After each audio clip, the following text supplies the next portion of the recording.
All right, today we're walking around trying to find silver wattle. So we're trying to make a handle for a home forged axe head. We're trying to do a bit of a challenge where if we had the basic stuff, just what could fit in one small bag, and try to make all the other handles and fixtures to our tools to create a shelter and some other things to survive in the bush. So, sounds easy enough. Easy enough. The river runs slow where the willows still lean. It knows all my secrets, the joy and the mean. The stars light the heavens, but they don't feel near. They shine for the living, not for ghosts I hold. You're going to make a decision whether you want to work with what you find or keep looking and maybe find something that's a bit easier for us to start with. But to note, sometimes you don't have the time No. to keep looking, and you need to get going. So That would actually make a really good spear. it is pretty straight. That would make a really good spear. Now, because where we are, it's so easy to lose things, we might do a bit of a struggle and cut this down with just this axe. Might just have to use my hand, and we'll keep this fella. The reason we're picking saplings is most of the Australian hardwoods, they'll get to an age and the grain won't get much longer for the size. And what that means is you might have a timber that's got a long grain in it, but when it gets to as an established tree, it won't be as usable for a spear or something that needs to have some sort of flex to it. The age of this sort of size sapling is perfect for what we want. And if I'm going to use a spear, I want something that's a bit taller than my body. Not that much taller, because where we are here, it's going to be too hard to move. Start here, we'll hold it, and we're just going to have to make a heap of little chisels.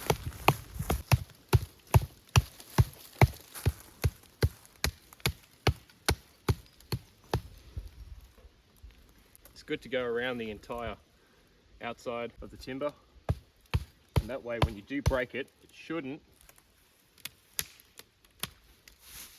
tear it all and come off quite neat. And we're going to try really hard not to get too much into the outer bark, into the sapwood on this. But really at this stage, this axe head I'm holding is going to just work as a really big chisel.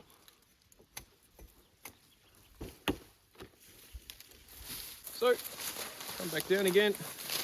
We use our old stump as a bit of a shelf to work on. Let's rotate it over and get all sides so it doesn't tear. So that's a pretty good base spear.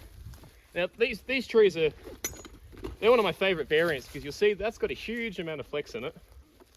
But as the tree gets older, even if you pulled a branch off, unless it's the main trunk, and it can't be any more than a year and a half, 18 months max. This thing would be lucky to be sort of a year and a half old. And depending on where they are too, they might grow a bit faster than others. But meanwhile, I've got a nice walking stick. We'll keep pacing around and see what else we can find. We're going to head down to the base of the valley now and try to find, we'd like something as straight as what I've collected before, but probably a third wider. So just looking out. All the wattles seem to stop growing as we're going over this side, so we'll head back down that way and see if we can find something else. Silver wattle tree, or acacia, it has two other uses too. So for the indigenous tribes, when it's in flower and a couple of weeks into its first flower, it's normally a time where you'll see that the swans are nesting. So that's why the Koori people would know when to go out in the lakes, especially if they lived in the highlands where we are. Another use for it too is you can use it when it's green, but also works well and has I think a nicer color when it's dry. But all these guys, when they die, you can peel all the bark off them, collect them up, and it's perfect to tan all your hides in. You'll get a nice deep walnut color, and you probably only got to soak your hide for maybe a day, 2 days. It's really acidic.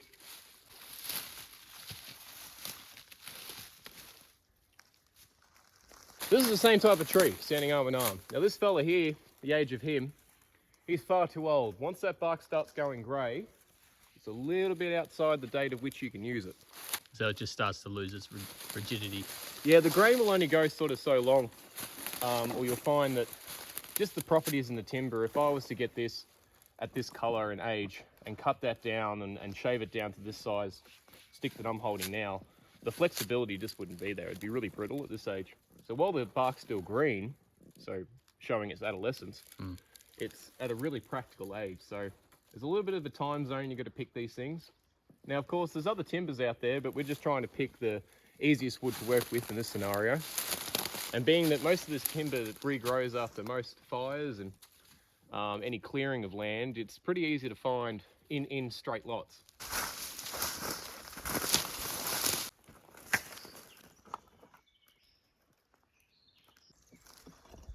Being such a small-headed axe, I'm probably going to try and make a larger handle for it, longer handle, and get a little bit more power into all the swings. Unlike the northern states of America and Canada and other parts of Europe, we struggle to find a softwood that is easy to carve and use for bushcraft. Typically with most of these items, you're going to have a axe handle that's as long as your arm. If I put my arm up against that and lean in, that's definitely long enough. So we've got plenty of the material to work with.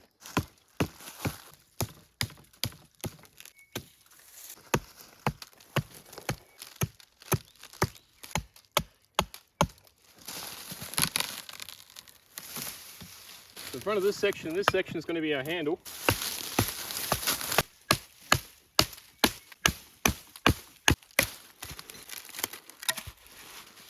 Okay, perfect. There's our handle. So I'm going to grab out a small knife here to help with the whittling part of it.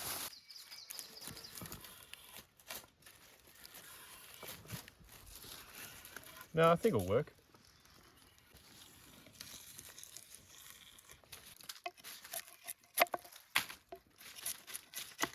Out of nowhere. It did.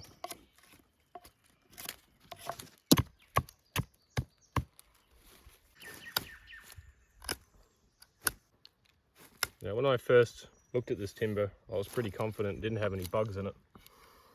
But when you do your first cut down the center, just check if it's hollow, because most of the bugs that will eat this timber will start on the inside and work their way out. But at this age, you won't see any outer holes yet to indicate that there is something living inside.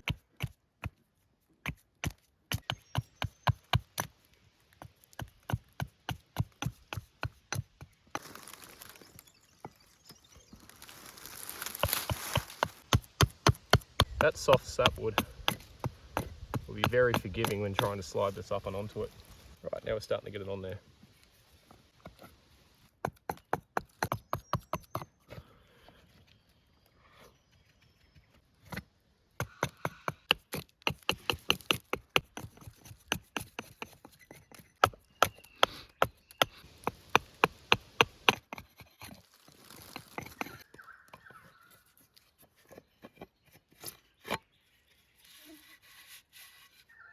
There we are. All right, now we're at the fun part. Right, so we're going to make a hammer with our new axe that we just made. Same thing, same as the hand axe. Instead now we've just sped up this process incredibly. Cool. Better use what we've got around us. Unlike most being not a workshop, we haven't got vices or anything to help with the timber. Now when putting this on, and I'm aiming with this hammer, I'm paying attention to what corner I'm hitting on, because that's going to drive how straight it is. At the moment, it's pretty good. You can see it's kicking out a little bit of an angle there. So when I put it back over, looking at that angle, I'm going to aim for this corner here facing me a little bit. Straighten him up. Now, see those little feathers starting to build up top of the handle here. So we're going to grab our knife back out. Roll that blade along the top of the steel, not getting our fingers. Use the back of that blade as a bit of leverage. Just taking him out as gently as possible.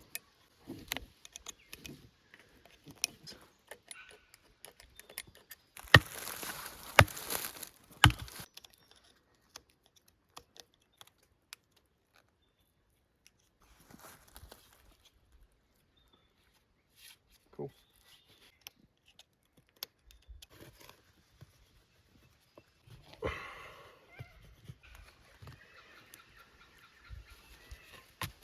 All right. It works. Now we're going to collect some material and show everyone a couple of different ways to light the fire. We haven't had rain the last couple of days, so nearly everything on the ground is going to be pretty good to use. Getting these old wattle branches are going to work great. If it snaps, it's dry.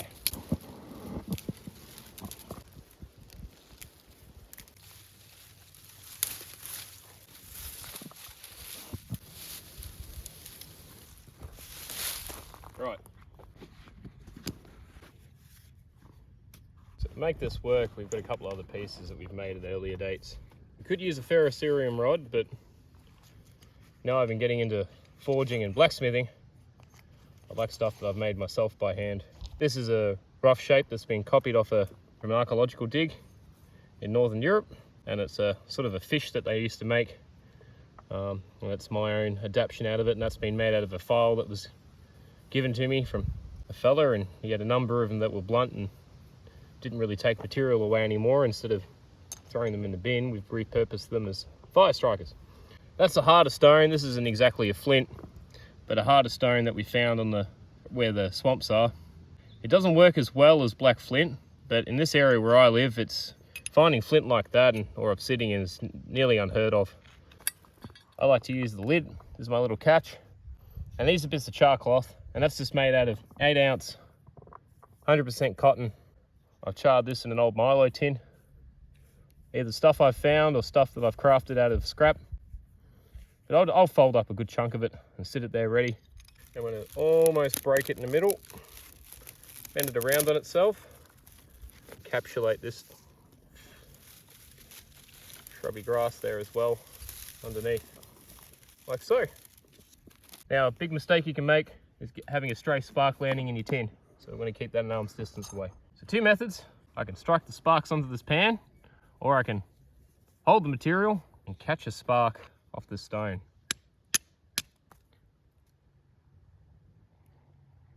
This char cloth material is pretty easy to light. But now the next trick is to make a little home in this fine grass here. Transfer this stuff in there. Just going to use a little stick and pack it in. We'll start blowing on at this level, and as it gets warmer and warmer, we're going to raise it up and get that heat to go up through the material. But you can almost get it to smoke just by getting that air to it. Yeah, so we've got 2 methods. We can blow on it. A little bit of stuff came out then. That stuff's pretty easy to light. Some people might give the char cloth and flint strikers a hard time, but if you have correct dry material, they're no different.